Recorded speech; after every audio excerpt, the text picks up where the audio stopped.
No, don't we, that Harry and Meghan are literally in Colombia for one thing. No, not that. But you know what I'm saying?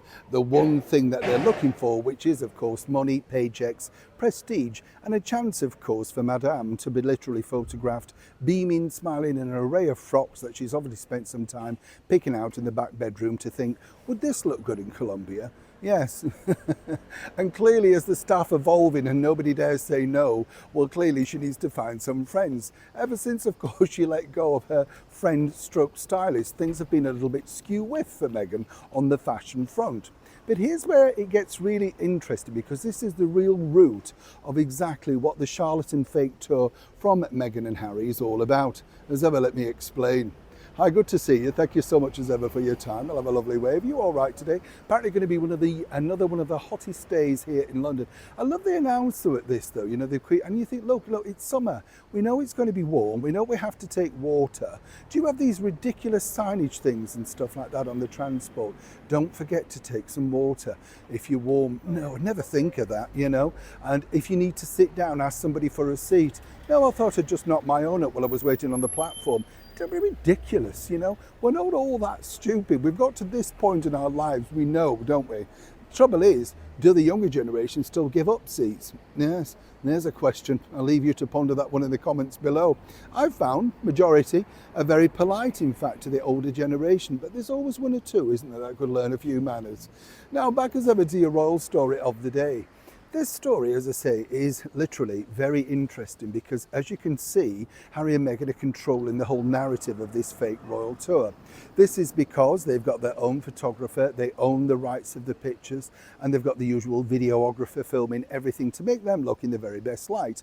We saw that recently with the fake royal tour to Nigeria, you know, the one where she returned home to the sisterhood. That's not been mentioned much, has it, since? When you think about it, you know, she loved it that much, never mentioned it again. But there you go. Now, here's where it gets even more complicated, because I've been told from an excellent source that Harry and Meghan are looking to capitalise on their busy fake royal year. You see, earlier this year, they went off to Canada to launch the Invictus Games for next year, and there's plenty of footage there, apparently. It all looks a bit tedious, though, right? And then we've got the Nigerian footage, and then on top of that now, we will have the Colombian footage, and apparently something else towards the end of the year. They want to box this up, you see, to put it together as a programme. And the bottom line is, it's sort of like our year, you know, Harry and Meghan, a positive sort of, you might call it info-commercial, that type of thing. Now, apparently, according to a source that's no longer with the company, the idea was to roll this out to commercial channels around the world, you know, strike a deal, all that sort of stuff, contra deals, and in particular over here in the United Kingdom on the ITV network, a channel that's very favourably woke and literally does like Harry and Meghan, so much so that the boss, Carolyn McCall, decided to fire one of her team simply because he didn't agree with her fake mantra. You get the picture. Now you see, they see a gap in this because, of course, sadly, due to the Princess of Wales, Catherine's ongoing battle, which of course is getting better, they're not foreseeing that the carols at Christmas will take place. So they may do a best of this year, which leaves something of a gap. And this is where Harry and Meghan are trying to capitalise on this. Perhaps their programme might be able to fill some gap, according to the source who's working for them. That's right. So you see how these people sidle in.